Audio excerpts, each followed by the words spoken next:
بسم اللہ الرحمن الرحیم۔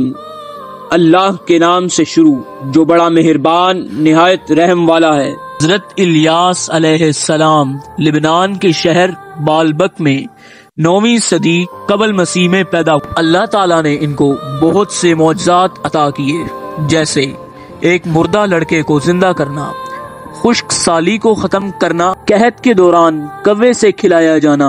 وہ حضرت محمد مصطفیٰ صلی اللہ علیہ وآلہ وسلم کا پیش خیمہ تھے، اور قرآن مجید میں ایک نبی اور خدا کے رسول کے طور پر ذکر کیا گیا ہے۔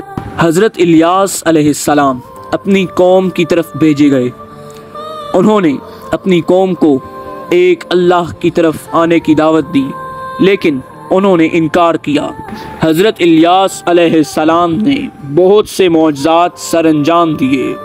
آپ علیہ السلام نے خشک سالی کی جو 3 سال تک جاری رہی، تاکہ لوگوں کو اللہ کی قدرت دکھائیں۔ انہوں نے ایک بیوہ اور اس کے بیٹے کو تھوڑی مقدار میں آٹا اور تیل کھلایا، جو ایک معجزانہ طور پر ایک طویل عرصے تک جاری رہا۔ ان معجزات کے باوجود لوگ حضرت الیاس علیہ السلام کے پیغام کو مسترد کرتے رہے۔ قرآن مجید فرقان حمید برہان رشید میں ارشاد ہوتا ہے کہ الیاس علیہ السلام پر سلام ہو، بلا شبہ ہم نیکوکاروں کو اسی طرح بدلہ دیا کرتے ہیں، بے شک وہ ہمارے مومن بندوں میں سے تھے۔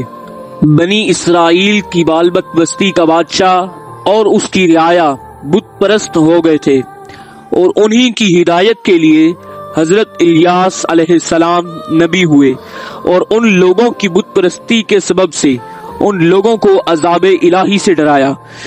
اسی وجہ سے ان کو قوم الیاس کہا گیا ہے۔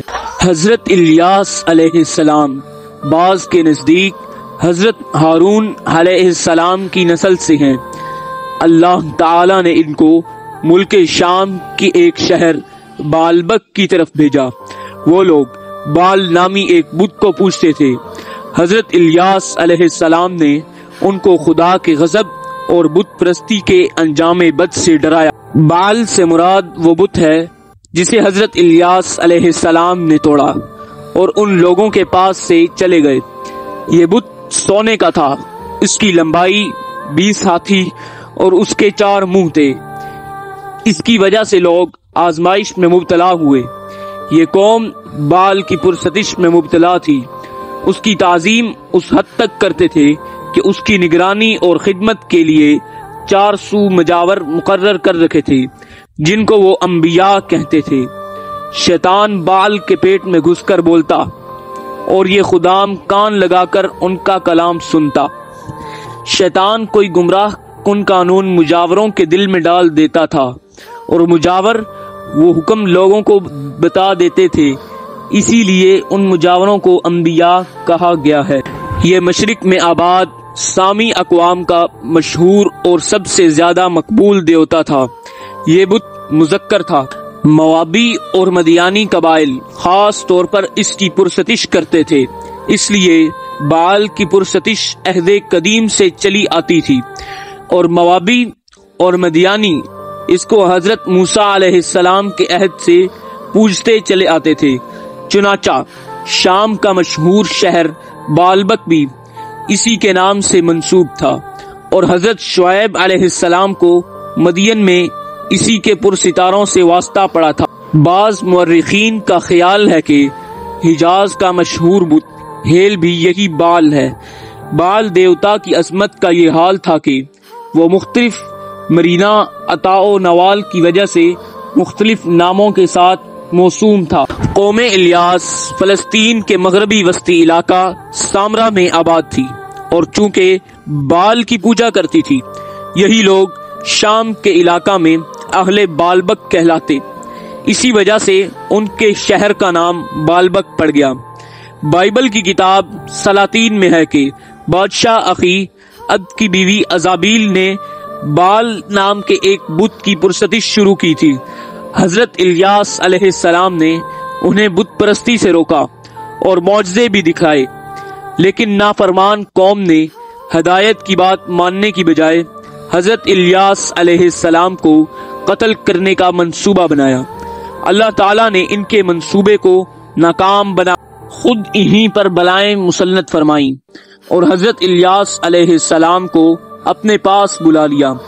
اسرائیلی روایتوں میں یہ بھی کہا گیا ہے کہ انہیں آسمان پر زندہ اٹھا لیا گیا تھا، لیکن کسی مستند روایت سے اس بات کی حضرت الیاس علیہ السلام کی بعثت کے متعلق مفسرین اور مورخین کا اتفاق ہے کہ وہ شام کے باشندوں کی ہدایت کے لیے بھیجے گئے تھے اور بالبک کا مشہور شہر ان کی رسالت و ہدایت کا مرکز تھا۔ حضرت الیاس علیہ السلام کی قوم مشہور بت بال کی پرستار اور توحید سے بیزار شرک میں مبتلا تھی۔